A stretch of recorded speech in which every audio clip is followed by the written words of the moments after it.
David loves Vegas. Yeah, we're gonna high five the Vegas. Okay, right, now sir? they can hear us. Oh, now they can hear us. Now Okay, they can hear us. welcome everybody. Welcome. How's everybody doing? Good. Once again, my name's Alex. This is David, Papa David, and Yeah. we love Vegas. We do love Vegas. We are huge fans of Vegas. We're simps for Vegas. You've lived here how long? Born and raised here, 38 years. Wow, you've been here longer than me. Mm-hmm. Because I didn't even go through Vegas until early 89, I think. So there you go, 35 years. Before I saw the Mirage being built. That's how I remember. Because it was they finished building the Mirage in December of 1989. And I was part of a military convoy. I have no idea what the hell I forget. Just driving through. I had to drive a Deuce and a Half, dude. Just sort of swinging spur through of the moment. The guy that was originally driving the Deuce and a Half got a little weird. Okay, today we have some exciting news for you and some updates about Vegas. Mainly, we're going to get to the table stuff. But I wanted to share with you some pretty cool numbers. If you haven't already heard, Vegas is getting a little bit whacked. So we try to keep it positive, and there is some positivity coming. Do we share this with him, our slides? Yes. So that they can see it on here, other than just like, time. Yeah, we're sharing this with you, Dennis. Just load that baby up. I mean, are we plugged into this screen? Yeah. Anyways, all right. Here, So- Dennis, I got a full screen. You could just look at mine. Yeah. Oh, you want me to Yeah. switch? Oh, I see. Isn't that cool? We are just so high tech over here. It's crazy, dude. All right. We have some great news. Some of it's going to start with some disappointing news from the casinos, but we feel like it's good news for us. It's good news for you. And what that means basically is casinos are taking a hit. Casinos are realizing less money. They're making less money on the top line. They had a really good 2023. They've tried really hard to recreate that.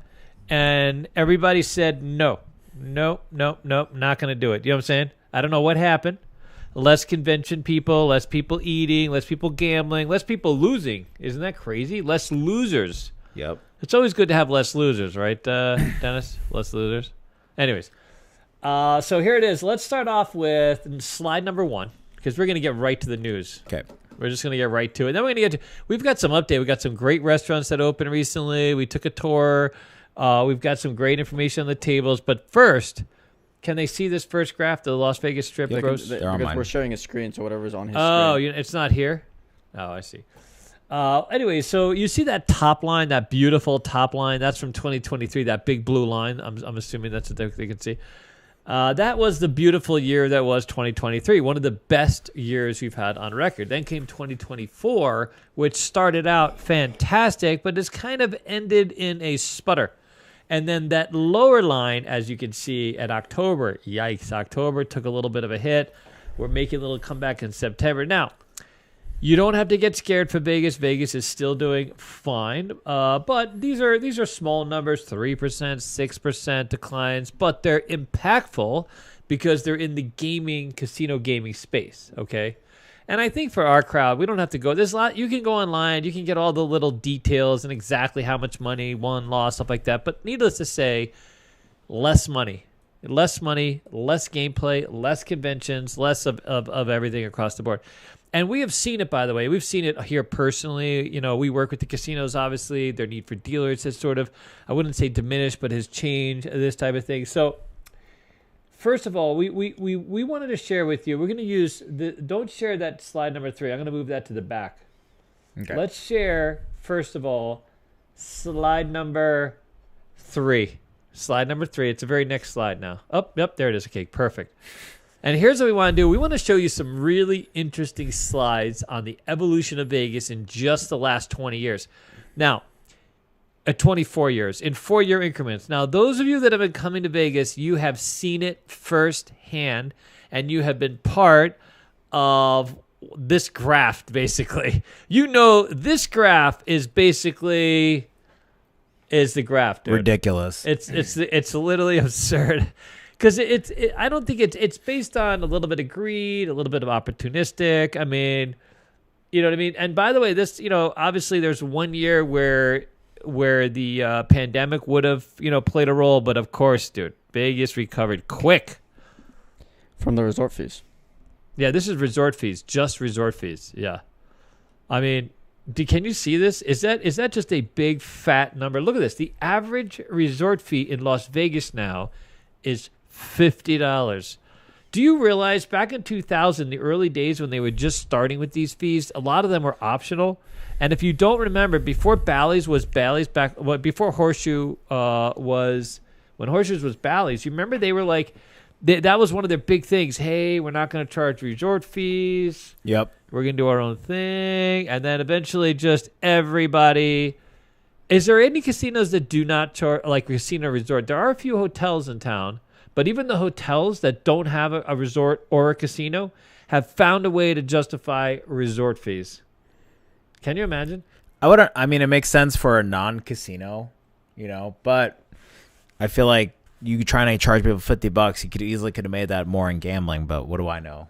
We're just dealers. And you could have created value. I mean, so here, well, I want to, and now that went the resort fee, because here's the crazy part of this. Hold on a second. Now the very next slide, because I'm not sure, does it update it? So like, all right, so there's the resort fee, a $50 average resort fee. So when they started with these resort fees, they weren't advertising them. They were trying to slide them in. You would show up at your hotel room and they'd be like, oh, by the way, there's this absurd upgrade. You know what I mean? And you'd be like, holy crap, that's like because you would get a room at Circus for $19 on sale. And then you would get here and the resort fee would be like more. $40. You thought you were getting like the greatest deal, and then you would come here and they'd be like, "Oh no, wait a minute." You know what I'm saying? Yeah. You don't realize you can dip your toe in our spa. We have a spa downstairs, and you can literally. There's even one of the resorts, they give you access to a locker in their massage area, and so like, I mean, who the hell is going down there and accessing the locker? How is that an amenity? It's true. Why am I paying for a locker? I mean, you know what I'm saying? It makes no sense. But if you did go downstairs and you did get a massage, you would have a locker available to you, which apparently is not always the case. Mm-hmm. Go ahead. You were going to say something, sir? No. Timing is off. The timing's off. The joke has passed. Yeah. So I find it's hilarious because if you're a business traveler, some of the resort fees sort of make sense because you get the boarding pass ticket, you get access to the business. Sometimes they have a business where you can do copy, stuff like this. You can get, one of them gives you access to the FedEx drop-off, pickup. But if you're just here on vacation and all you need is Wi-Fi for the kids kind of thing, you're not even going to use the TV, how many are really going downstairs and using the resort fees as they were? Of course, none. You know what I mean? No, none. There's very few. I mean, it's just, and then when you go down to experience the massage place, you got to pay. You're not just walking through and go, no, wait a minute. I paid for my resort fee. I want to go see my locker. You imagine that? You just go down there and just store shit in your locker just because you paid for it. I would want that value, dude. I need that. You know what I'm saying? Why wouldn't I? Sounds like a very David thing to do. No, it is a very David thing. There's another one that said literally in the resort fee. This was a while back. I had, back when I was researching all this stuff, I was you were allowed to dip your toe. They literally had a thing about how you could, we made our world-class toe dipping pool available to you. So you could spend 2 hours luxuriating your toes in our toe dipping pool. You know what I'm saying? And that was the resort fee. But anyway, so here, watch this. So check this out. So that's the resort fees. Check out what the average room rate is in Vegas. Now, this is all nights. Mm. Yeah, we had to run this through a few models. In fact, I didn't even trust it. You know how I didn't even trust it. We ran this through and we were trying to, because I was like, I knew it was crazy high, but this is ridiculous. Can you imagine? Pretty high. $180 is the average room night here in Las Vegas. It's incredible. I just feel like this. Now, what's funny is this is the slowest upward curve that you'll find for the most part of all the, you know what I mean? Of all the swinging curves. You see the dip in 2021, obviously, because COVID. People were like, listen, I'm going to get sick. You know what I mean? I'm going to retreat to Vegas. It was a little bit less. They were doing anything they could to pull people out here. But look at that. Look at the last couple of years. That just peaked, dude. It's just getting insane. Okay, you ready? Yep. Now, look at this. This is going to be, this is amazing. I've had more discussions about the next two slides.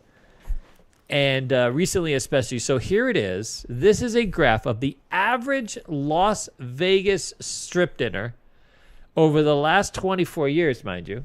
Okay.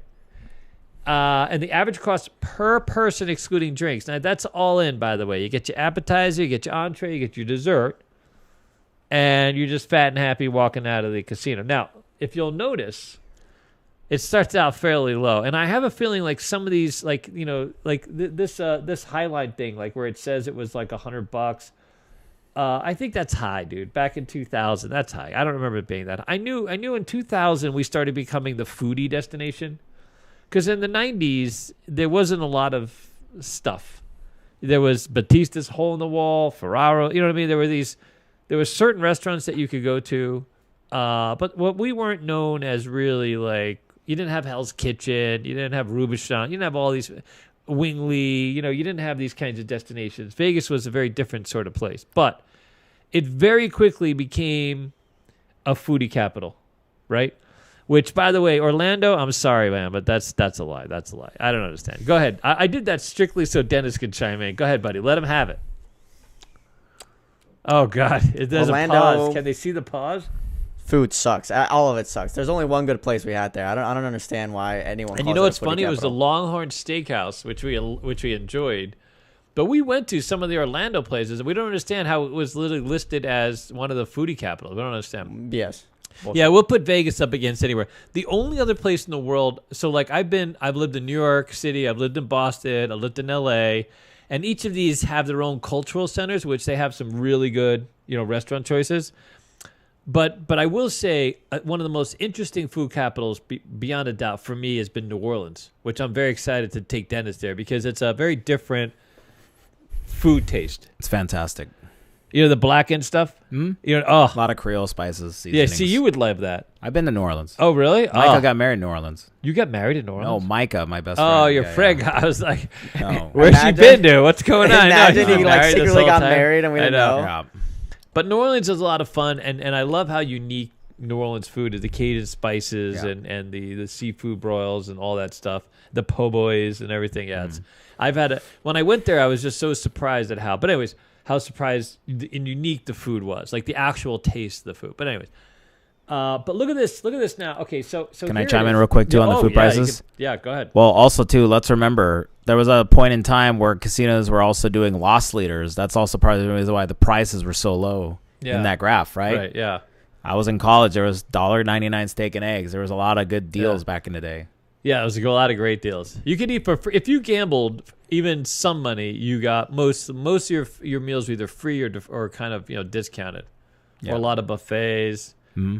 I mean, I was broke. I was literally broke BD, and I managed to eat at a lot of places. Not real nice places, but I went to places like I would play at the Horseshoe because I got to eat for free all the time. You know what I'm saying? I mean, that was easy. Even California Club, with their double odds, I got to eat for free. You know what I mean? And they sometimes can be chintzy about that kind of stuff. What do you got? You were chiming in?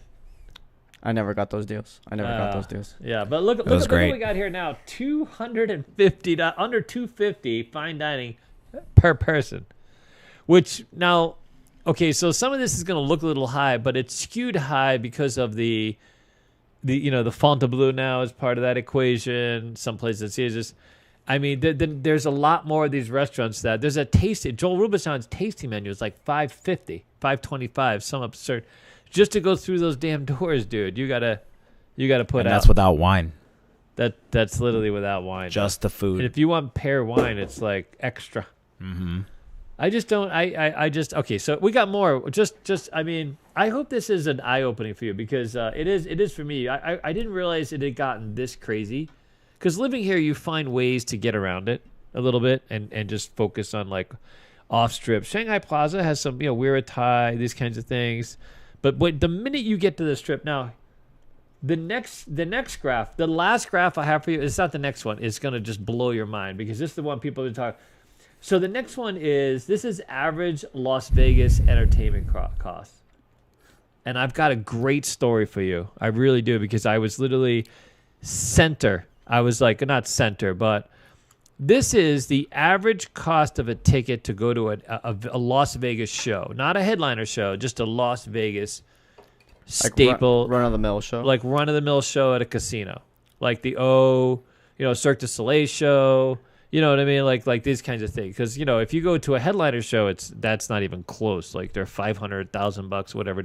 The average Taylor Swift ticket here in town is like $2,000. Yeah, Kendrick Lamar floor tickets $550, right, Dennis? Yeah. Yes, and I paid for those. Yes, and that's like affordable, right? All right, so there was this.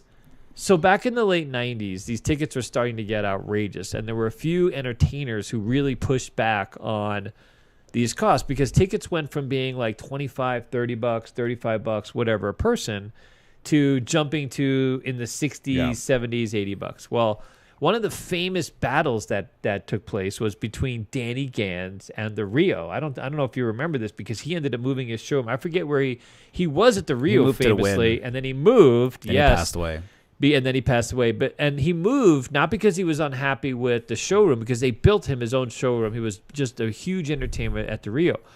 Something happened where he took some time off, and then when he came back, they basically jacked up all of his prices, and he hated it. When I say hated it, I mean he was very upset. He felt sabotaged. He felt like they had, you know, screwed him on his agreement with the hotel.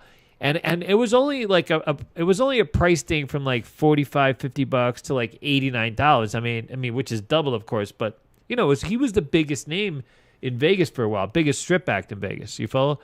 And I was working at the Rio at the time, and I remember how acrimonious everything was. Like there was a point where people were like, well, we're not going to talk about Danny Gans because it's a good opportunity. You know, it's a good chance he was no longer going to be there. But there was also the other guy that passed away, the comedian.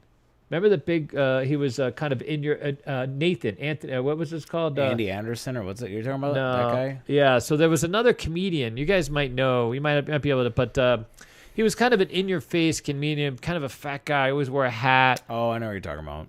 Yeah, I can't remember. Yeah, he was in Vegas for a long time. He as well started this war and felt like because he wasn't able, you know, his thing was, I'm not able to reach my regular fans if you guys are charging so much money for my tickets. And there was only so much you could do. Then all of a sudden, all the tickets got brokered. Then all the ticket brokers came into town and just totally screwed that up. So you had, you know, instead of you being able to buy the ticket from the venue, you know, all the tickets were basically pre-purchased by a broker, and then you'd have to go through the broker, and now they jacked up the prices, and you were just screwed. So this whole thing went. Now, what was interesting is that the Wynn, very specifically, Steve Wynn, when he ran the Wynn and when he was there, he would prevent. Were you running that? No, not me. That's why I'm looking at it with. Okay, he would prevent people from you were not allowed to broker or buy his tickets separate. So he was really against that. You had to actually go in the property. There were a few properties you actually had to go into the property and purchase your tickets, and they specifically did this to try to, you know, stop the scalpers, stop all these, you know, secondary markets and stuff like this. But I feel like all these things are leading to our last point. Now watch this. This one just blows my mind. So very last slide is the price of a cocktail in Las Vegas, dude. It used to be $5. Oh, it used to be. Oh, it was cheaper than that. Cheaper than that, dude. $2-3 when I was in college. Yeah, 100%. This is the most talked about thing. So I had a family recently found a speakeasy. They walked into the speakeasy, and they had this, like, they were presented with this like fantastic drink, multicolored straw and vegetables and a bunch of crap coming out of it from every side, and it was $35. It was $35 for the one drink, dude.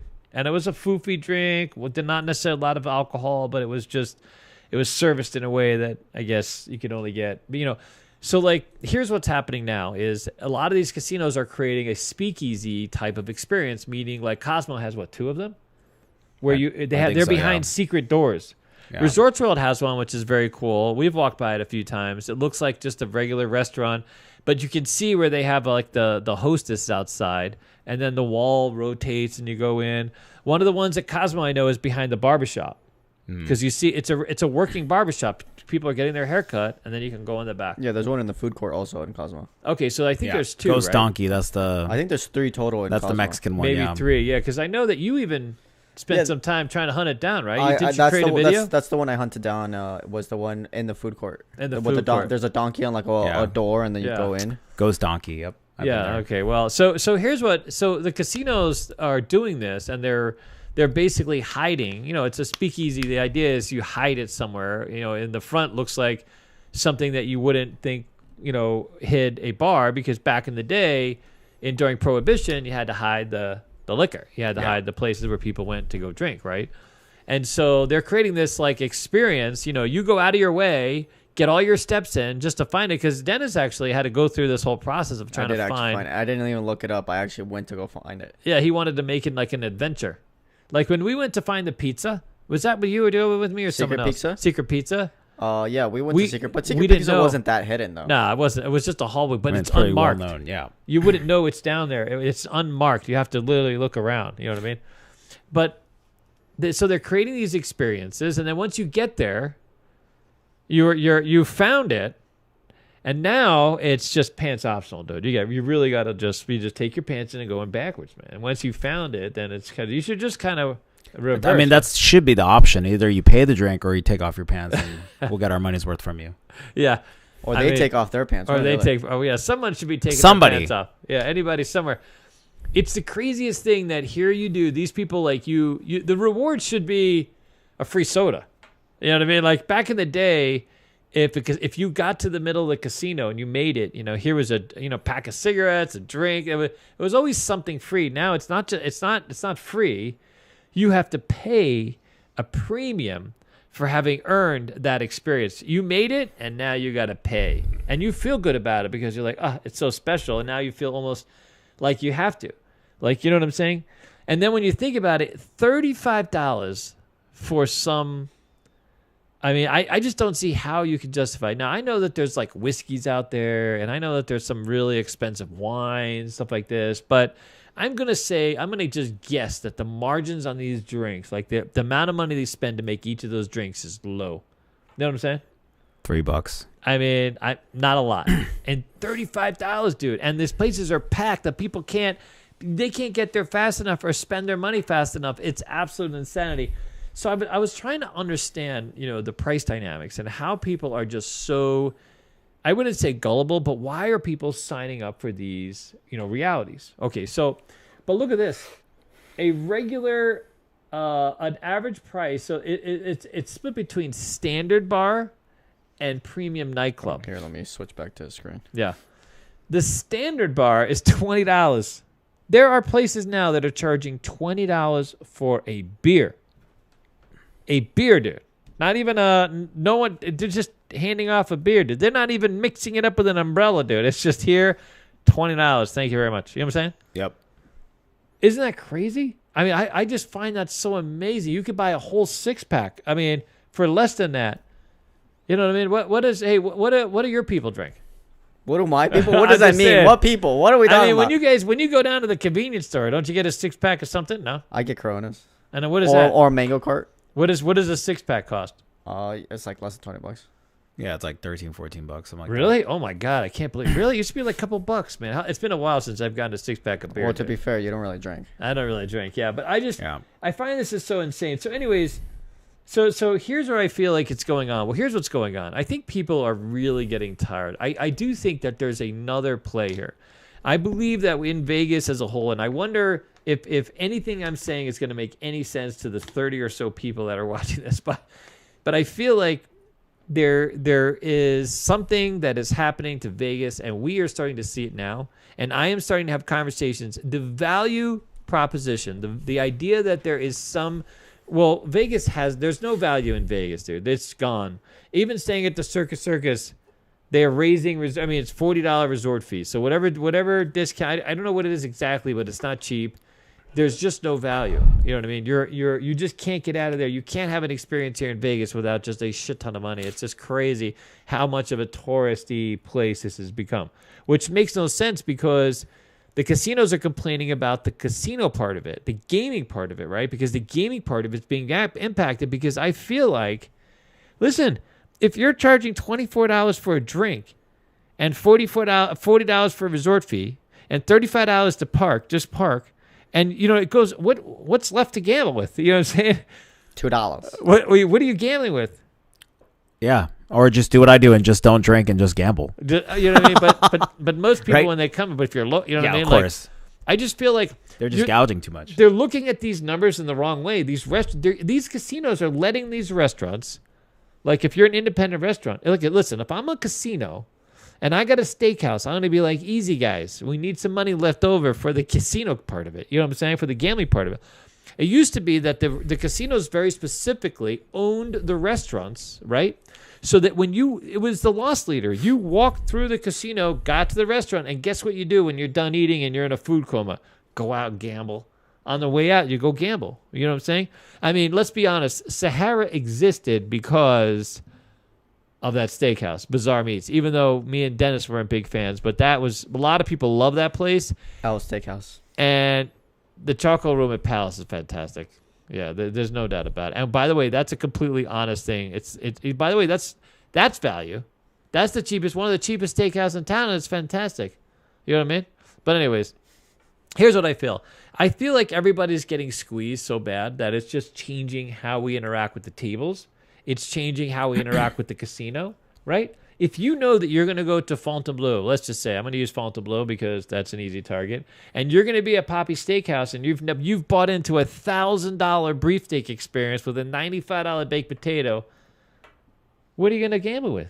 Not everybody. Look, not everybody's the top 1%. That's an experience they're paying into, and they're normalizing that. Yeah, you know what I'm saying? That's becoming a normal thing, right? So if you have the same budget, or your budget isn't like it, people don't just go home, just wave the magic wand and okay, Vegas costs another $2,000 here. Let's just go, another $2,000 here you go. You know what I'm saying? It's not a thing. So when people come to Vegas, they are deprived of these other opportunities, and now the casinos are like, oh my God, our gambling revenue down. Well, no shit. Of course it's down. Everything is up. Everything else is up 20%. It's amazing anybody has any money left over to gamble with. You follow? Yeah. I just also feel like the casinos are trying too hard to cater to the 1%. Yeah. Yeah, and it's going to, But it's not enough people, But that's what I'm saying. It's like not enough people are coming to visit Vegas to cater to the 1%. I do want to read the super chat because it was given to us towards the beginning of the show, but you were yapping, so I didn't want to interrupt. Clint, Purple Cobra, gave us $1.99. Says Batista's still giving out free wine. Yeah, Batista's probably lost. By the way, poor Batista's stuck behind. They're always getting screwed by F1. I got some Batista's love. We got to go there. Used to be one of my favorite places. They used to have these wooden bowls, and they would serve the pasta. They might still have that now. But back in the day when Vegas didn't have a whole lot of really name brand restaurants, that was a place that always stood. That was famous. In fact, my buddy got a comp when Barbary Coast. We took a limousine all the way from the front of the Barbary Coast to around to Batista's, literally looped us around late at night. Yeah. My friend, I don't know how much he lost. It wasn't a lot. And there were restaurants on the strip that used to comp 2 Batistas. They would give you the comp, and they would send you 2 Batistas in their car. And it was like eight, actually, we ended up at Peppermill first. Then we went over to Batista. But it was like 8 of us all got comp to Batistas. That was one of the Piero's used to get comps from the strip. Yeah. Golden Steer used to get comps to the strip. You know what else? Another place that used to get comps was Ping Pang Pong. That was the gourmet Asian dining thing. Go ahead, sir. So some of the players that don't know what's going on. So basically, before all the resorts had the mega restaurants, Charlie Kim used to back in the day. Used to be able to go to one of the independent restaurants and give them a comp to that restaurant, and they would pay for that. Yeah. So and that was valued because they had to pay. It wasn't a restaurant the casino owned. They had to pay that money to that restaurant, and they would always put you in a car. You know what I mean? They wouldn't send you over by yourself. They would literally drive around. And Batista's was my buddy Robert. He probably got comped. I probably went with him 3 or 4 times, but to Batista's at least. That was one of the restaurants I remember very. In fact, you know what's interesting is some of the casinos would comp you to restaurants at other casinos. If you wanted to go to Caesars and you were playing at, you know what I mean, they would comp you to somewhere at Caesars because they just had, that was just the nature of the beast. But I do think Vegas has to change, and here's what we will tell you. We know a lot of table game directors. We know a lot of casino GMs. We know a lot of people that are working the business, and for the very first time in a long time, the idea of value is coming back to Vegas. And there's going to be a casino. There's 2 casinos I know that are going to be spearheading this value. that I'm going to share with you, not today, but in the future. Because first I'm going to determine what the hell that value is. And then when we break it down to that, and I feel like if enough people pile on to that value experience, it'll start, the whole domino effect. Casinos will see it for what it is and understand, the new game. But if you're a table game director, in the casino environment, and your top line is being impacted now by these absurd other expenses. Listen, it's great that these resorts have been able to diversify income, but they're not diversifying income to their own benefit in some cases. You know what I mean? A guy named Poppy at Poppy Steak is just rolling in it, and the poor casino is getting deprived of its funds. You know what I'm saying? Yep. Because if I go and spend $1,500 at Poppy Steak, I'm gonna have zero money for Keno on the way out. That just so you know. Because I'm getting smacked with I get the valet is $40, right? Because no one parks in the parking lot because you can't get your car out. It takes you 2 hours to get your car out. I'm not going to do that. You know what I'm saying? Then they're going to charge you 50 cents just to process the damn $40 fee. Then You're going to pay $1,000 for your brief steak. And then some idiot's going to answer the phone. No, that was our business phone. You know what I'm saying? Yeah. Like, how much money would you have left over if you went to Poppy Steak, dude? 0. I mean, right? What's the whole point in gambling? I just got literally just raked over the coals at dinner. Yeah. I mean, I feel like they're having the wrong conversation. I really feel like casinos, resorts are going to have to understand and just sort of you know what I mean? Rework this dynamic with the player. But the very last thing is, guess what, buddy? Tell them what they got. No, tell them what they win now.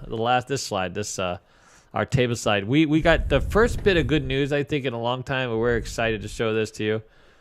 Is so yeah, $5 and $10 tables returning. Can they see that? I don't think they can see that. We have poor Dennis ended up being lured away. Wow, look at us multitasking. Are you going to know the right button to press? Yeah, there you go. Are you sure? Yeah. Is this thing on delay? No. Yeah. I'm watching it. I'm looking over this right now. Go ahead. Okay, good. Yeah, so $5 and $10. So the Palms has $5 and $10 table. We were stunned. So we came in. A couple of people finally shared it with us, and so we ran over because we had to see it for ourselves. So we went over to the Palms, and there it was. There was one table that was 5, the other table that was 10. Yeah, so I do feel like a lot of tables now with casinos, 25 is now going to 15, 15 is now going to 10. So I think it's starting to slow down. I don't think it's going to go back to all the way down like a $5 game at the like Durango. See, isn't that insane that it's not going down? $5, dude. That's a lot. I mean, if you're on a crap table, right? I can see $10 blackjack, but $5 craps. If you're betting across, or you're doing inside, or you're taking odds, or whatever else, it's really not a $5 game, right? It's a $15 or $25 or $50 game. You know what I'm saying? If you're on a blackjack table and you're betting in the circle, I can see 10. I've always, we used to see higher limit tables. Like when I worked in as a bird game, it was still dollars on blackjack or $5 on blackjack. You know what I'm saying? But it was quarters or dollars on craps because you spent more to meet that. You follow? Like a $5 crap game is really for most of us is a $50 table because we're gonna be in $50. You get a point, right? You take odds, you bet inside. Next thing you know, you're in $40 just like that. You follow? That's always how it used to be. I don't understand how this changed. Like how everybody lost their minds and forgot how the damn game works. You see, if I'm playing baccarat, right? And I'm playing like what amazes me is some of the like Ultimate Texas Hold'em. Okay, you've got 3 spots to bet. It's not a $10 game; it's a $30 game. You follow, right? Yeah, interesting. Now that you brought a good point, sir. Yeah. Like on Europe, so like for example, when you play on a roulette table on 0-0, let's say it's a £5 minimum. Doesn't matter what it is; all the chips have to be £5. I think it would kind of be similar to like roulette for us, where it's like on a dice game. Let's say it's a $25 dice game. You can bet whatever you want as long as you have $25 across the layout. So if it's 32 across or 10 past 20 odds or something like that. That's what I'm saying. I don't understand how this dynamic changed because that's how it was. So like, for example, when I worked at a casino where on the weekends, they would do $15, even back in the 90s, $15 on a blackjack table, even $25. The craps tables were still $5 because if any realistic person is going to play at least $25 on a point, whatever's a point, whether you're on the don'ts or you're doing a lay, you're on the pass line, you're doing, you know what I'm saying? Yeah. The table works differently than the other games. But now they've gone to this whole staple. It's so difficult to manage if you are, depending on your bankroll, risk profile, all this stuff. But it's just so difficult on a $15 table because now you're stuck betting $15 on the line, ready? And let's say the point is 6, right? Let's say the point is 6. You're going, if you're a place better, you might be going $48 inside. You're betting maybe 50 odds, right? So you're in over $100. You're really a $100 player. Now, if you go to a blackjack table, you can start at just $25. You know what I mean? It just doesn't make any sense that these are the numbers that they're putting up with. And I really believe that if the bosses looked at how this has gone, and then you take into consideration all the inflationary adjustments and disposable cash that people have, I think that they're outside of the sweet spot. Really, I think that they've literally lost their flipping minds. Like, I don't think they're looking at these numbers with the right context. And I believe that this $5 and $10 table, can they still see that? I do believe that these $5 and $10 tables are going to come back, and there's going to be this new evolution, let's just say. You know what I mean? That the casinos are going to have to develop. They're going to have to choose. Do they want to develop a relationship with the customer, or do they want to be on this fringe and catering to this higher denomination and be left in the back? I wish I can share with you a conversation, where so Resorts World just picked up a brand new president, right? Or chairman of the board, and he was talking Murin, right? Yeah, Jim Murin. Jim Murin, a real famous guy. He's got, he's great credentials, great experience. Everybody has a lot of respect for him. He's done a lot of, wonderful things. One of these people that he's built a real good legacy. And Resorts World is coming up against a lot of stuff, dude. They're coming up. There's going to be a massive fine for them. There's definitely things out there they're going to have to address. We're staying clear of that because here, I'll show you one thing. You ready? I have a story of someone who recently I know got fired that was scapegoated. A low-ranking employee that had a role in some of what they're going to be fined for. They got fired, and they were doing just what they were told to do, and they got scapegoated right out of the flipping door. And the kinds of things that he's not under NDA, by the way. He knows what he got fired for. I mean, it was brought up that way very specifically. And there are two casinos really that have been very bad players in this realm, is the Wynn and the Resorts World. But you're going to be hearing more news. I mean, you've already seen. You can actually look it up. But they're in this whole process of even trying to figure out how big the fine is going to be, and how outrageous, some of what Resorts World, some of their conduct was. And now they need a guy like Murin to come in and clean this shit up and you know what I mean? Like, just straighten out this whole thing. Go ahead. When we do hear the fine, we'll let you guys know. We'll be part of one of these Wednesday. Yeah, pods. It's going to be outrageous. It's going to be just a massive amount of money. It's just crazy. So, he's talking about the north side of the Strip. He's talking about how do you get people, because he was instrumental in helping the south side. You remember so he played a role in, Mandalay Bay. He was a big wig at MGM, and he was instrumental. He actually worked for Kokorian, which, famously owned the MGM Grand, was a majority owner, and was a magnificent casino owner. He's the one, he's probably why Kerry Packer played there. He hosted a lot of big names, and why MGM Grand was as big a player in the casino space for many years. And by the way, of all the owners that have ever been, I would say without a doubt, Kokorian has, in my estimation, being, having been a dealer, I never met the man, I don't know the man, but the rumors and the recognition that he got for who he was always just above par. I mean, it was just, he was always held in high esteem. If you knew Wynn back in the day, you either liked him or hate him. There were people on both sides of the coin. He was known to be very anal, very controlling. There were people who had different types of relationships with Steve Wynn, right? But there were lots of, but there was Ingolstadt who owned the IP. A lot of people hated him, but a lot of people loved him too. I worked for a guy, Norbert, who had a role in Holiday. He was the one who moved Harrah's. So Harrah's managed his floor, and they became the Harrah's Caesars we know today. But originally, it was just a Holiday casino. And I got to know him personally. He hired me at Casino Boardwalk. And he would sit there and share stories. Him and the Klondike Inn owner, they would come in and share stories when they first opened Casino Bar. It was just fantastic. I was a fly on the wall listening to these guys. He was an actual dealer for Bugsy Siegel's Flamingo way back in the day. Oh wow! I mean, that's a true story. And I would hear him talking. He was a crap dealer, not a dealer, a crap dealer.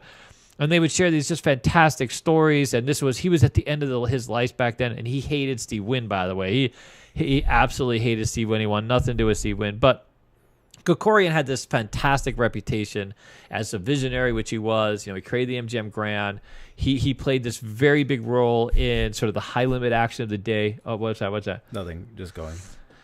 But this is all news. This is all. So you have this guy now, and you have this guy moving in to straighten the ship in Muir, which is funny because I think me not being involved in these high level discussions, a guy like Murin is he's almost too clean. He's almost too good for what's going on with Resorts World. You follow? Yeah. I think a lot of us were kind of surprised because he went from this very big role with MGM. And he is one of these legacy figures because he was there when he was part of this Krikorian, this whole big legendary team. You follow? And now so one of the comments he made recently, he talked about revitalizing or making the North Strip a place where people wanted to walk. That's one of the issues. Resorts World business, by the way, is off by 20%. They're just getting hammered. And I don't know whether it's because they're no longer laundering the right kind of money. Hey, yo. I know. Hey, yo. Well, because now they can't. I don't know how much that laundering money played a role in. You know what I mean? In their top. I just don't know. I don't know what that was. I also don't know. We like Resorts World. Strangely enough, like we've had. Listen. It could be their slots are too loose, dude. Too loose. I'm actually, of all the places I've played, I'm net winner at Resorts World. Like I won it on my birthday. I lost, went into Resorts World, banged it twice. That was great. But they have some great restaurants. It's at first they got off to a rocky start, but now they're good. But now they want to move people to the north side of the strip. Well, guess what? You know what's on the north side of the strip? Fontainebleau. You know what I'm saying? There's no reason to go to see Sahara anymore, dude. They whack that. I don't care what anybody says. Dude. That's my opinion. Is listen, Bazaar Meat left, and I don't see any other reason to go there. Well, why would you go there? Why are you going to Sahara, dude? What are you going to Sahara? What are you going to go see there? I mean, they have their niche. It's California people just looking to get a value property out of it. There's it's not that bad. That's because Alex. But I'm surprised because you play a little bubble craps there, right? You actually stop there sometime, no? Yes. Right? Yes. Yeah. That's the reason why. That's one of my stops. And it's free parking. Now let me ask you this, because you told me the other day, why specifically do you find it easy to stop in at the Sahara? Because they have bubble craps there. And it's free parking. And bubble craps, free parking, and no other players but him. Yes. No one really plays bubble craps or the stadium craps. No one knows how to play stadium craps there. The guys just sitting, the dealer just standing around. It's true. You know what I'm saying? Like we like never see anybody doing anything. Yeah. So Alex likes it because it's failing. It's just a failing property, and he goes in there and just drives in the. Because that's true. If it was busy, you wouldn't be going. Yeah, that's true. If it was busy, you wouldn't go there. This is true. Yeah, 100%. So there's Sahara for you. And the Strat did great when Brian was there, and now it's like yikes. Yeah. I mean, holy crap! They don't even have their high limit pit gone. Brian built up that high limit pit to become like a destination. Put all that money. It was great. It was just amazing. Had some of the greatest hands, stuff like that. Now look at it. Yeah, it's changed a lot. I mean, that changed a lot. It's just depressing, dude. It's absolutely depressing, huh? I got some super chats. You do? Cheap Slots gave us $1.99. Says Alex and Dennis need to switch to Keno after craps. I know. That's what I'm telling them. Al. We had a guy come in today. Big Craps fan, and guess what he showed us, dude? Guess what he showed? Dennis, go ahead, let him know. That's him, by the way. Oh, is that him? Yeah. I know, right? Oh, is that him? That's yeah, why. That's him. Came in with his Craps fan. I just love that, bro. I had a guy that was playing dice the other day, won a little bit of dice, and then hit Keno at Aria for like $1,500, and I was like, listen, so easy, so easy. Okay, well, we have a couple more super chats. Bad Adam 12 gave us $5. Says he actually gave us 2 super chats. First, bring back all-day buffet tickets. Back in the early 2000s, $50 would buy a buffet ticket that you could use at most buffets on the strip. Yeah. And so MGM had them connected, by the way. That's what he's talking about. So back in the day, you could buy this discounted, especially if you were a player. Sometimes you get them for free. And then you can eat for 3 days or whatever on this one ticket and go to, it was fantastic. That was value. You know what I mean? Between like whatever properties. You could go to MGM, Excalibur. You could buy the one ticket and let you eat for 3 days or whatever it was. Yeah. You follow? That was great. MGM was the last one to have that. I think they might have gotten rid of it, but they were the last ones to have it. They got rid of that. They got rid of that? Yeah. Well, he sent another super chat, which was another $5. Says, second, bring back $5 to $15 coupons from other shows on the end of the show ticket. Early 2000s, I saw 5 shows for $75 total. Yep. You know what's interesting is, so like, we can keep going on this, but I used to work one of the ticket booths. I used to be, I had a greeter who would go out and say, hey, discount tickets, you know what I'm saying? And then I would sell the tickets to the various shows, right? In fact, I at one point opened a business where we resold tickets to various shows. In fact, Stratosphere was one of our biggest accounts. They had like 3 shows. The Riviera was our best account. They had 5 shows.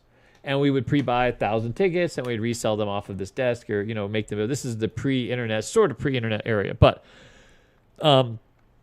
those are gone. Like the only reason they have those tickets now is because they're attached to the timeshare presentations. You know what I mean? If you're willing to go to a timeshare, guess what? They'll give you a free ticket to a show, right? But it used to be that's very true. That was the draw. Now the tickets are so much money. You know what I mean? There's no more free tickets. If it's a $150 ticket, you can't get the free ticket, dude. And then even the discounts are tough, because it's hard for these show desks to broker the tickets. Yeah, everything's got to make a profit. Nothing can be run at a loss. No, that's it. I mean, there's just they don't incentivize anything. They used to have fun books. They used to come, especially if you're a first-time player, they would give you would go up, register for your player's card, and they would give you a fun book. And the fun book had a ton of coupons. Yeah. 2-for-1s, match plays. You would go through it. You know what I'm saying? A whole thing. Now, what do they give you? Well, once you earn 1,000 points, we're going to give you a $5, $10, something silly. It's like, you know what I mean?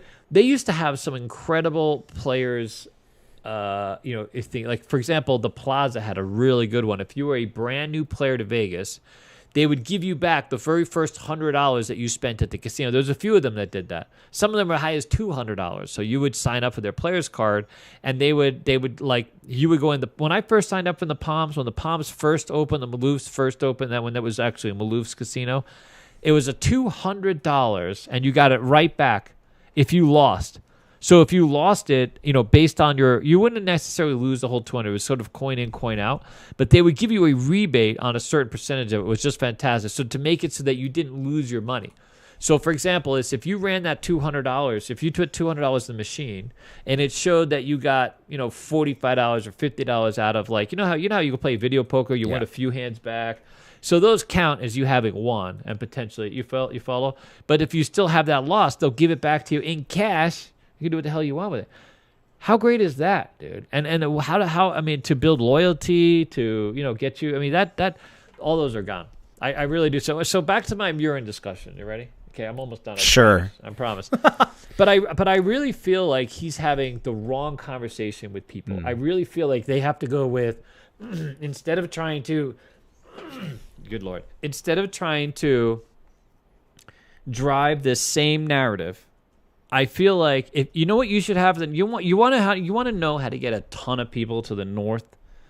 The north is the value side of the strip or something like this, where it's not just Fontainebleau, it's not just, you know what I mean? You're not playing to this high end, this whole other level.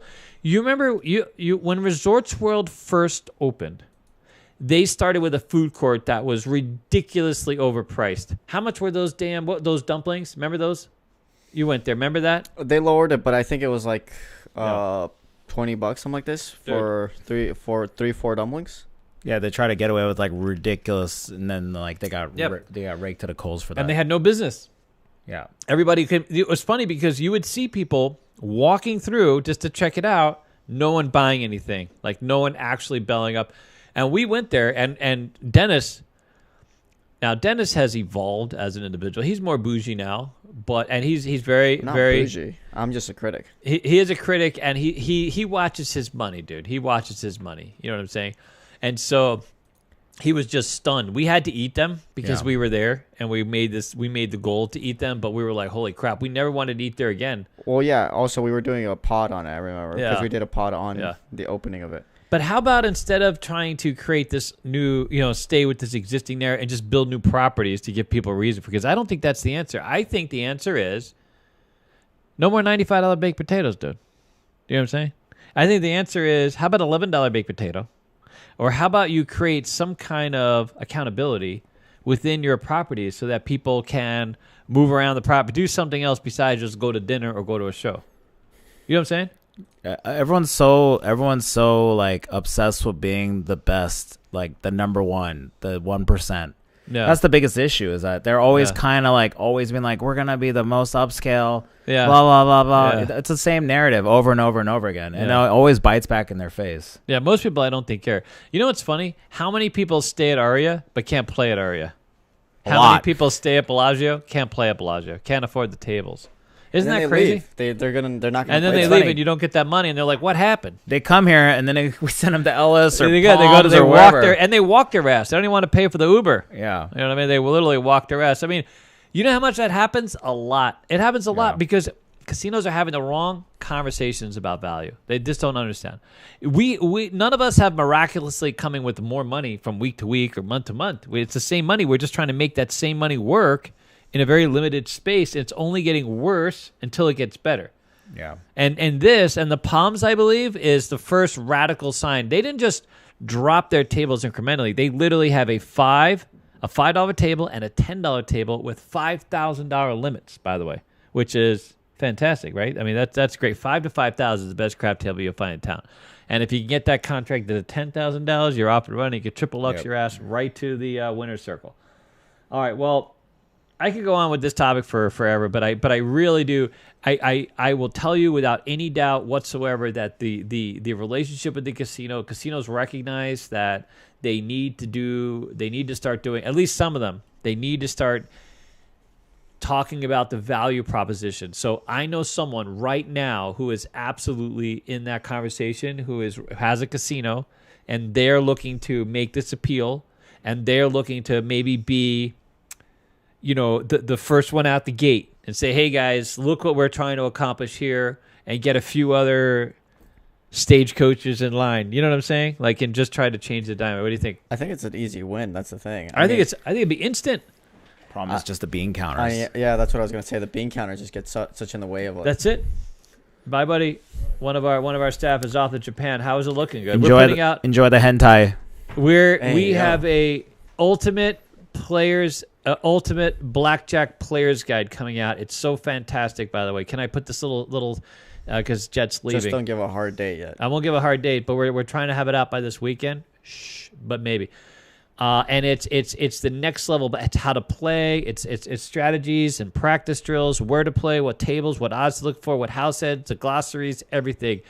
It's the most complete, most comprehensive. Right now, it's about 80 pages. Might not be 80 pages. I want to say, because it might actually have to be 2 books. We have one on tournament play, and it's so deep and probative, sir. It's the deepest, most probative blackjack. If anyone knows about deep and probative, it's David. Dude, we have, there are 3 of us. It's me, it's myself, Brian, and Alex. We are putting this together, and we have, get this, 86 years in gaming, in 7 jurisdictions throughout the United States, 7 jurisdictions and more than 30 casinos. And we are putting our combined experience from the school, from the player training, all of it into this one guide. And we're going to be doing these ultimate guides for literally everything. But the blackjack one's coming up first. All right. I have some super chats to read. Okay, fantastic. BBS Jax gave us $4.99. Says, I think David's discounting how many people come to Vegas just to spend money for clout. It's ending, but some people aren't in it for the value. I have something to say to that. By the way, I have something to say. Go ahead. Go. No, I feel that's very valid. I feel like, first of all, the ultra lounges that you go to that are really busy, or like the Chandelier Bar, Cosmo, or Aria Suites get picked up by the limo, 100%. And guess what, sir? I got something for you. We just bought our Lincoln Navigator for the business, dude. We are literally licensing. You have it in there? You have a picture of it? There? Okay. Yes. Tell me when you're there. Give me a second. Wow. We got a lot of slides, dude. You've been all over town. Yep. Oh, we have purchased a Lincoln Navigator and for you, we have the white glove service. So get this. So that's the car. It's a big fat car that David's still trying to figure out how to park that bitch, dude. So if you see a Lincoln Navigator at a weird angle, that's me. I'm learning because I'm not used to driving such a big ass car. But the goal is we want to pick your ass up. Yeah, we want to pick you up and take you to the hotel. And we are already negotiating with hotels so that you can bypass the front desk. Now, you're still got to check in, but we'll help you check in, get your key. Like, you literally go from the airport to your room, dude. And we'll have a concierge person out there with your damn key, envelope, just no more 2-hour waits or, sitting there worried about your luggage. No, Casino Quest is going to white glove you right from the airport to your room, and we're going through the NTA application now. I know, John. We got you, buddy. If John's watching, John, raise your hand if you're watching. John, let everybody know. But John's going to be helping us with this. We just had to get ahead of some business curves or pivots recently. But yeah, so we finally got the car. So we got the car in process. So we're taking this very seriously. So I have 2 casino networks lined up to work with us. So if you're with those and you have an appointment with us sometime during the week. Now, you still got to pay because that's the whole clout thing, right? You got to pay. But we're going to white glove your ass straight from the hotel from the airport to the hotel to us. So, but anyways, I do agree with the clout thing. I agree that's a big thing for Vegas. There's a lot of people who play into that now. But my thing is I think they're not the same people who are here for the value. That's true. I think that because Vegas has leaned into the clout, more different people are coming for the clout and not for the gamble. That's true. So I think if Vegas were to lean in back into value, the people who are not coming back would start coming back. That's very true. That's a very good point. And by the way, and that's given Vegas. That's the whole diversification of Vegas. Some people come here just to eat. They don't care about gambling, or they come here just to go to a convention. They don't care about gambling. You know what I'm saying? So, but the table game directors that we know, if they want to get them back out to the casino, well, guess what? They're going to have to find people who aren't losing all their money before they actually get to the casino. You know what I mean? Who has something left over. All right. Anything else? We do have one more super chat from Overthinking Craps. Give us $2. Don't overthink it, sir. Just do it. BJ's easy until you donk. That's true. That's true. By the way, I do want to say this because I thought this was funny. Snapper didn't give us a super chat, but did say, white glove me. Oh, yeah. He wants to be white gloved all day. This blackjack strategy guard, it has every single major game, every type of house edge, every type of shoe, every type of sort of strategy, the drills. We have just a feature list alone could not have been done without our expertise and our time in the gaming. We talk about the different shuffles that are available, what tables to look for, where the tables are at, what the house edge, the glossary. We're going through this editing process. It's just a fantastic thing. It'll be available for download probably first, and then the print version will be available. Yeah. Yes. Yeah. Okay. We do have some other things besides news. Yeah, we got one more. Oh, one more fantastic. I got to put this out there, especially for all of you guys my age, a little bit older, even older, because if you watched Grease, Grease. Is there a slide for it? There is a slide. It's the Frankie Valli slide. It's on mine. Frankie Valli. There you go. Yeah. All right. Frankie Valli is still kicking it, dude. He is coming to the Westgate, which is what the craziest thing about it is he's 91 years old, dude. He'll be 92 when he plays his last show at Westgate. He's still singing. Now, I don't even care if he's singing great. The fact that he's still out there singing and he's got dates and he's going to be showing up at the Westgate, I think is absolutely fantastic. And there he is on the left. But here's the most amazing thing.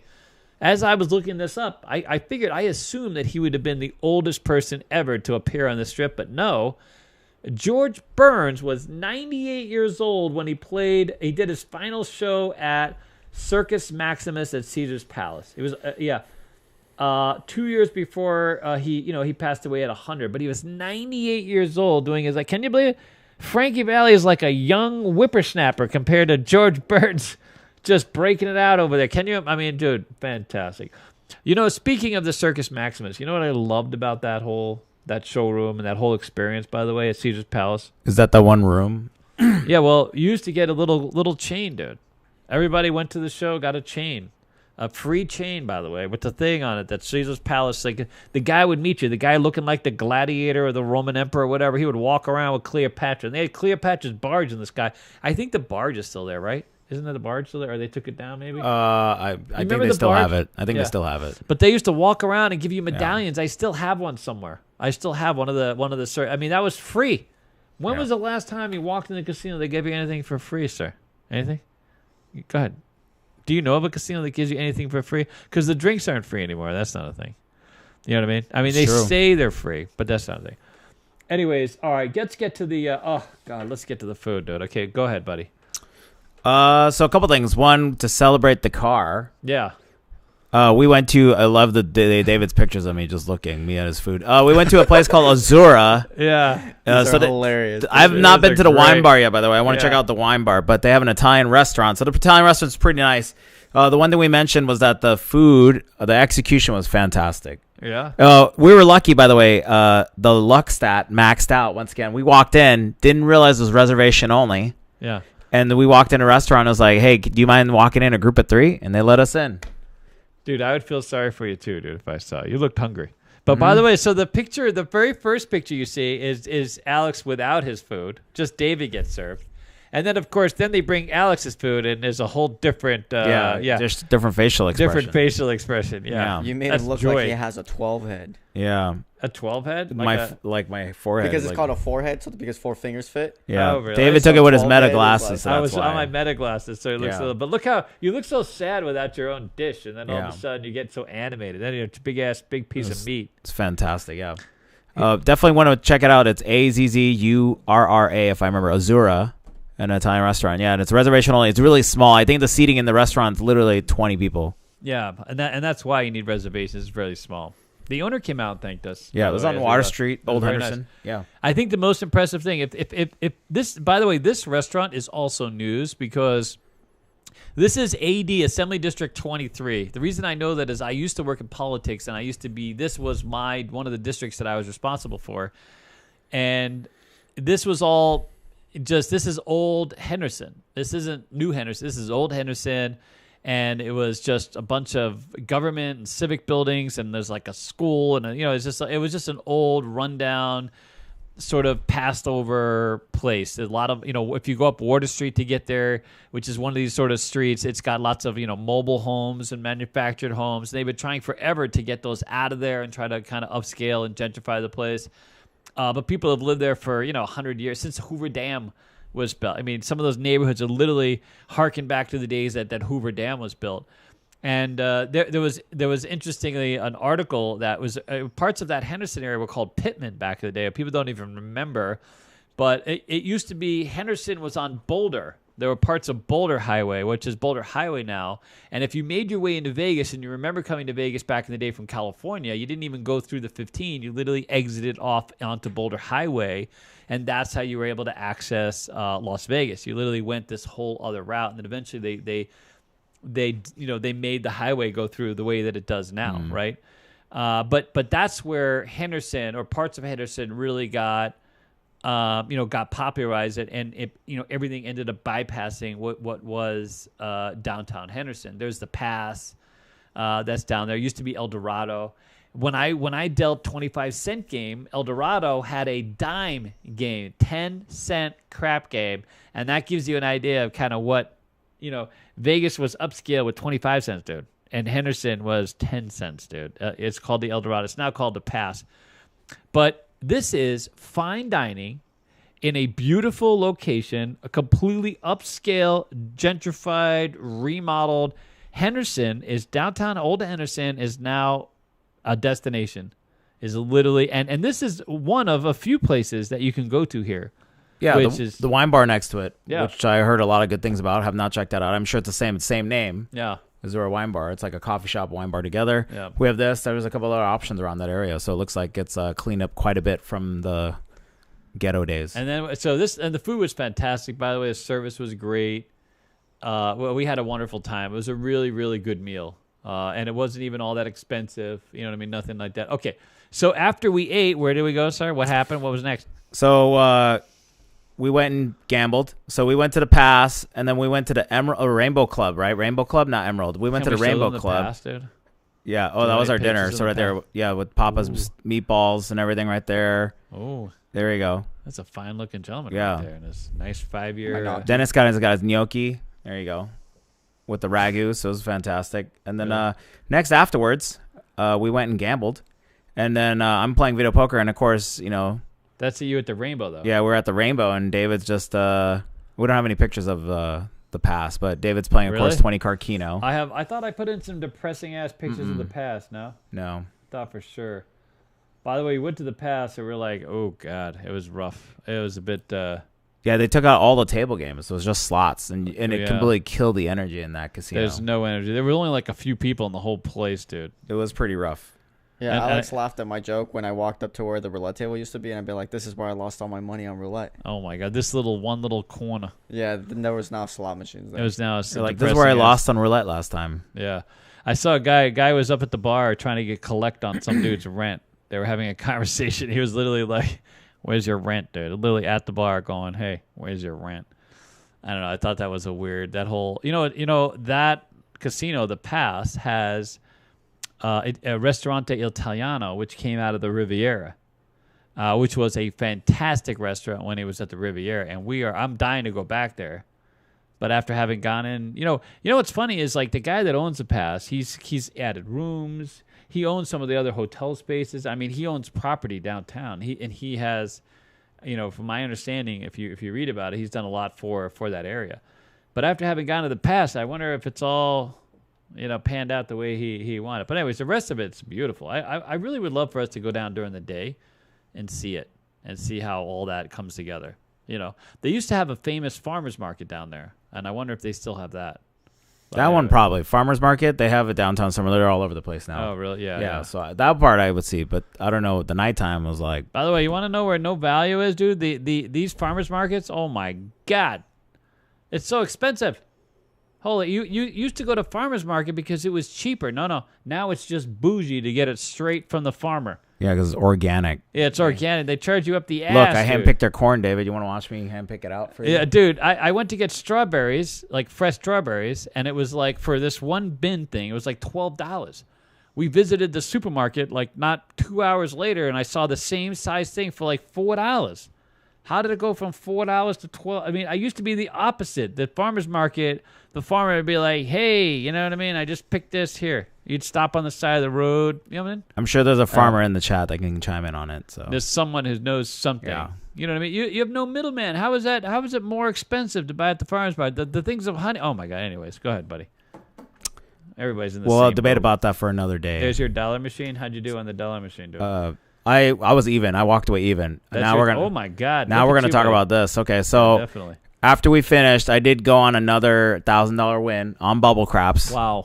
But then I donked it. Fontainebleau took my money. Oh my God! And then I had a maid clean my house and all this stuff. I ended up $3,000 last week from bubble craps. $3,000 from just bubble caps. Yes, bought everybody lunch. You know. Oh, thanks for that lunch. Dude. Yeah, bought everybody lunch. Bought these guys We Were Thai. Bought Nick Chiba Hut. Thai.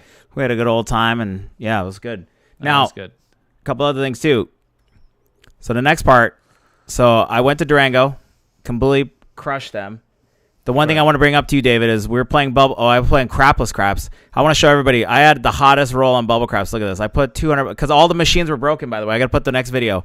I started with like squeeze play and then ended up rolling this like what 30, 40, whatever 30 some roller. So I won $600 on crapless craps on the ETG. The worst game possible. Wow. And the only reason why I did that is because literally the machine. I didn't post a video of the machine. All three machines at Durango were not working for whatever reason. Yeah, because they knew you were on your way, dude. They were like, I was like, really? Alex is coming. We're going to shut this shit off. They probably put a GPS in your car, dude. Like about 10 minutes before you I'm just kidding, by the way. I think so. Can you imagine that? Must be. You're on some kind of weird alert thing. You're like an advantage bubble craps player. It was ridiculous. They know you're coming. Yeah. Yeah. Now, a couple other things, too. I went to the rodeo this week. Oh, how's that, buddy? If you guys didn't know on the roulette videos, I got confused because I thought I saw David like 10 times in a row at the Thomas and Mack. I was like, David? Oh, shit. Never mind. Sorry. I was like, looking for... Oh, anyways. In a cowboy hat? Cowboy hat. I used to love my... I used to have one. A Stetson hat or whatever it was. Yeah. Still love it. I want to show you guys my favorite event. So this is called bareback riding. I was like, damn, I can relate to that. Bareback riding is my favorite, right, Dennis? Isn't that your favorite too as well? Yes. Yeah, see? And all the old ladies. Yeah, so look at this. No saddle, no nothing. Just maybe all bareback. Yeah, all bareback, which is what we love. And as you sit there and they're all like, oh, my God, he's the best bareback rider. You're like, ma'am, I beg to disagree. The only thing I kept thinking was watching, shout out to my friends Ashby and Chad that invited me. I went to them, experienced the rodeo. I haven't gone since I was like a kid. By the way, Chad is literally a rodeo name, dude. Yep. Maybe like Corey and Chad out there watching the rodeo. Yeah. That's fantastic. Okay, so you haven't been since you were a kid? Since I was a kid, and I was like, let's go. Never experienced it. Okay. Well, and then it was bull riding. Were they bareback in the bull? No bareback in the bull, but I kept thinking about their nuts the whole time, though. I was just like, dang, that must be like uncomfortable. They can right after that, they can go work the strip. They could be that nutsack guy. Yeah, I mean, maybe I can't imagine what kind of. They must wear a cup, dude. They must have everything in like a lockdown. I don't think so. Yikes. I don't think so. This is where I feel like it would be better to not be male. Yeah. And do that, you know what I mean? So I got another video while we're playing in the background. It's just like literally the whole time. You don't think they tie their nuts down, dude? Come on now. That's some aggressive nut movement there. That's literally all I kept thinking about. You have nuts in your mouth. So, and by the way, it was so funny because, of course, my buddies bet on the... Well, because they're flying up at you, dude. Especially if you're not young and you don't have this tight nutsack. If you have like a droopy nutsack, it's gonna go right in your face, dude. That's gonna be sure. That's gonna. So my buddies also too bet on the. Of course, you could bet on the events. You could bet on the horse. So some of the guys that were betting on Cash Rob, I was like, wow, what a name. His name is Cash Rob. Oh yeah, that's a great bull. I was like, name. what a name. Is that Cash Rob? Yeah. So this is my buddy Chad, by the way. Oh. Afterwards, we went to the UFC 310 watch party at Ellis Island. And I bring this up because this was the most massive. That's a baked potato. That was a sub. It's a brisket baked potato that they have in the front yard. So by the way, just to let you guys know, shout out to Nick and everybody at Ellis. Any of the UFC watch parties, I'm pretty much gonna be there. Yeah. So we're gonna be over there. This baked potato, by the way, you can't tell. The guy's like 6'4", 6'5". He's a big. He dude. Is. Yeah. He's a big dude. This baked potato is like. Dude, that massive. baked potato can press more than me, dude. That is a beefy baked potato. Beefy, and he almost ate all of it too, by the way. Oh, that baked potato has no balls left. It's just so roided up, dude. That baked potato's got some rage, dude. They can come out and kick your ass. Yeah, got some real value in that baked potato. But by the way, I've always wondered, if you eat a baked potato like that, do you just all of a sudden start having like great workouts at the gym? You like improve on your strength and stuff. Does that you know what I mean? Do the roids transfer? Does the roided baked potato transfer to the human? Does it give you TRT abilities? I mean, I can't imagine. Like, is that a natural, organic baked potato, dude? It was massive. Like I said, it was like easily like 8 inches, 9 inches. It was thick. I know, 8 inches, 9 inches. That's not as big as like I could see people complaining about the size of that one. But when we went to Charcoal Room, I swear. I mean, are you sure the Charcoal Room wasn't bigger? The one that we had when the other fireworks. I know. I just see that in the background. What happened? They're like going off in the background for some reason. Oh, really? I don't even know what they are. Yeah, it's like an overlay or something. It's fireworks? But I don't have an overlay turned on. Anyway, so like we've seen big ass baked potatoes around town, dude. And I feel like my testosterone has gone up, dude. I feel like I've been eating a lot of these baked potatoes, and I feel like my virility is just up. You know what I mean? I'm definitely. All my ED issues have been solved. That's all I can tell you, dude. But I do think the rodeo guys, dude. There's only one thing. When you're done with the rodeo, you have to become the kick me in the nuts guy. You go downtown, you make a fortune, dude. Just stand there in your underwear. It's only if you're the last place in your event. You gotta go because unfortunately we lost the last kick me in the nuts guy. He passed away at a young age. We're not sure. We're not sure how he passed, but he did pass. You remember he was only like in his mid-30s. They actually posted a story, and it was just crazy. Like, the kick me in the nuts guy passed away at mid-30s, and there's just no other information, dude. Because everybody, not just some people, everybody wondered, is it, you know what I mean? Can this contribute to your dying prematurely? Anyways, did he have lung cancer? Anyways, I'm gonna change the subject. Go. Okay. Basfinick asked in chat, says, recommendations for best place for Christmas dinner in Vegas. Ooh. It depends on how much money you want to spend, to be honest with you. There's a lot of places that almost every place has a Christmas dinner offering. You know what I think? I personally like a lot of the cafes that do it, like some of the higher strip cafes. Like I think they because they take advantage of the same kinds of food. So here's one of the biggest lies. You ready? Okay. If you have a casino with a lot of their own restaurants, they're all pulling from the same food. You know what I mean? Like they order all the ham and turkey to get. You know what I'm saying? And so there's some central kitchen. Sometimes they make it and spread it out, and they use there's a lot of ways. So like if you go into some properties and you know that these aren't really unique. The dining venues are sort of owned by the property or co-owned by the property, whatever the case is. Just go to the cafe and pay less. It's the same damn food. It's going to be prepared almost the same way. You know what I'm saying? Because they got to make the same thing for a lot of people. So that's number one. So for you, I find like that's a thing. Or I always look for the uniqueness of it. You know what I mean? Where it's like something that is where they put together, something really unique. You know where I would love to go for Christmas? I have actually had a Christmas dinner that went many years ago. Was the Pepper Mill. I was thinking the same. And it was just absolutely fantastic. You know what I'm saying? What about you, Alex? So a couple things. Christmas, because there's a lot of non-Christian people in Vegas. Yeah. You could be for whatever reason like Armenian. We have a lot of Armenians come here. A lot of Asian people come here for Christmas. Yeah. So typically, a lot of Asian restaurants are open. So a lot of Chinese Asian restaurants, especially, are open on Christmas. Yeah. So that's an option for you. Another option too is like. For example, this past Thanksgiving, my family and I, we did takeout Thanksgiving. I'm sure they're going to have a Christmas thing. We actually did the Palms, Mabel's Baby Barbecue, which is Michael Simon's restaurant. Oh, yeah. They had a takeout Christmas dinner option, so I'm sure it's something similar to that. That one, or the one at Paris, what is it, Max or whatever. That's the one on the floor next to Mon Ami Gabi. Yeah. They had a price fix type, those types. I like those ones where it's like this much per person, $30-$40, you get a 3-course meal. Yeah. Those are the ones that I recommend. By the way, Christmas. you know where I'm going? You know I'm going for Christmas? I'm going to go Where, to Brass Fork at Palace. Yeah. 100%. Really? I feel like we should try Pepper Mill. Really? Because that's true. But you know how cheap it is? It's going to be cheap. It's all going to be the same food. It's going to be made by the best. You know what I'm saying? They have some of the greatest chefs. They have the... That's true, but I feel like... Go to Pepper Mill. We got to make sure. The reason why I think Pepper Mill is such a good option is because, sometimes you can look at the prices and think it's expensive, but the proportions are so big. Christmas. That is true, though. That is American-sized portions. It's not as big as what's that one place up the street? Oh, Hash Hash A Go. Oh, Hash Hash A Go. That takes the obesity winner on that one. S tier on. Really, you gotta have your GLP-1 pen on ready to go. Yep, that's it. Going in. I'm looking to see if they even have a because I don't want to mislead people, but.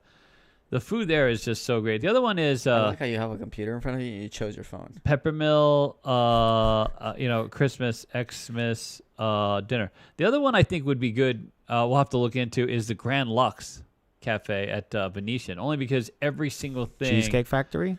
They So Peppermill does have a Christmas dinner, and it sounds absolutely fantastic. Is that the one in Reno or the one in Vegas though? Oh, this is the one in Reno. Oh, good Lord. Hell. Anyways. All right, well. Do we have anything else? 2 more slides. Oh, okay. Just one more thing I just want to mention, though.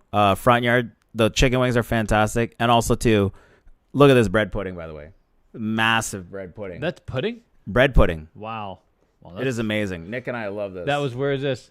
At the front yard. At Ellis. Yes. Wow, that looks good. It's pudding? Doesn't even look like pudding. Well, it's because we also asked for 2 extra scoops of ice cream on top. It's bread pudding on the bottom. Oh, the pudding. And then we just do the. I was like, man. Yeah, it's fantastic. I was gonna say it looked like, and it looks like what is that? Butterscotch or caramel? It's caramel on top. Oh, delicious, dude. Yeah, I know. If it was peanut butter, you'd be all over. I would be. If that could be peanut butter ice cream, I'd be on it. Right. I'd be like right now. We'd be heading over there. Yeah, so just to let you guys know, so any of the UFC watch parties, the big pay-per-views, I'll be there. But anyways, bread pudding, fantastic. Recommend that if you go to Ellis Island for dessert. Wow. Last but not least, one more thing. Yep. Yesterday, because it's the holidays, I was with my buddy Scott, and I was like, we got to try something bougie. Wow. End the week off on a heater. Gonna have a nice dinner. I did all-you-can-eat A5 Wagyu hot pot yesterday. Wow. That sounds so you had to make it yourself. Yes. You put it, it comes sliced. And it's at Miyaka, Mikiya, Wagyu Shabu House. So basically, it's funny because it used to be one of those what's the place where you do your oil change? Jiffy Lube type thing? It used to be a Jiffy Lube. Jiffy Lube or whatever. And then it went out of business. And then they redid the restaurant and then turned it into this hot pot place. Wow. So we did the diamond one, $88 a person, but you get all you can eat A5 Wagyu, and it was pretty good. I actually enjoyed that. Really? Was it pretty good, but then like pretty good, like good? Pretty good? Eating A5 Wagyu, pretty good. Really? But you have to cook it. David doesn't understand good things. You have to literally cook it. I mean, I could just cook it at home, dude. What the hell am I going anyway? I mean, why not just pick it up and just be like, hey, yeah, you should go to the store and just be like, I'd like to purchase my own A5 Wagyu, please. And they're like, really? Here you go, David. Here you go. Yeah, exactly. Take it home. Absolutely. Put it on the grill. Yeah. I mean, that's a lot of work, though. I mean, at least it comes sliced. How good for you? It comes sliced. It's very thin. And like I said, Wagyu, by the way, my first time eating like A5 Wagyu, I was like, let me try it. It was pretty buttery. Like, you know how like a buttery steak is? Yeah. It was like pretty buttery. I didn't want to eat too much of it because I was worried that, like, knowing me, bulk eating, I would literally whatever. You would just eat the whole thing, dude. Crap my Did you pants. eat all that, or is that divided between two of you? We did 3 runs of that. Oh, God. Between two of you, 3 runs of what we see Is right it all there. you can eat? All you can eat. Oh, 88 dude, bucks a person. Especially if I'm paying. Dennis 80 is all bucks. over it, dude. 88 bucks a person. All you can eat. Wow, that's Wow. fantastic. Good for you, sir. I'd be like doubling down. Just be like, I'm full, but I'm gonna keep eating. Yeah, the only thing is, though, if you eat too much A5 Wagyu, too fatty. But anyways, You're gonna get too fat with too much beef. that's it. That You sounds look- like a you guys' That problem. is Dennis is not getting too fat. All right, well, I think that's our show for today. Thank you guys for tuning in. We are gonna try to bring you a new everything we love about Vegas and some news every week, and keep you up to date on what we're doing and what the casinos are doing. Don't forget So right now we have the roulette and craft strategy books. They've been people have really loved them. By the way, we got to add the review part. People have, I mean, they're very comprehensive and you're very. Wait till these ultimate guides come out. I think you guys will really enjoy them. We're going to be doing the players version, the dealers version. We got a whole lot of things coming your way, and we appreciate all your support. Thank you so much for being on this journey with us, and we'll see you next week. Merry Christmas. Happy holidays. Happy holidays, guys. Bye. Off to Kino. And we're off to Kino to unwind. And the truth is. Yeah. Truth is, I need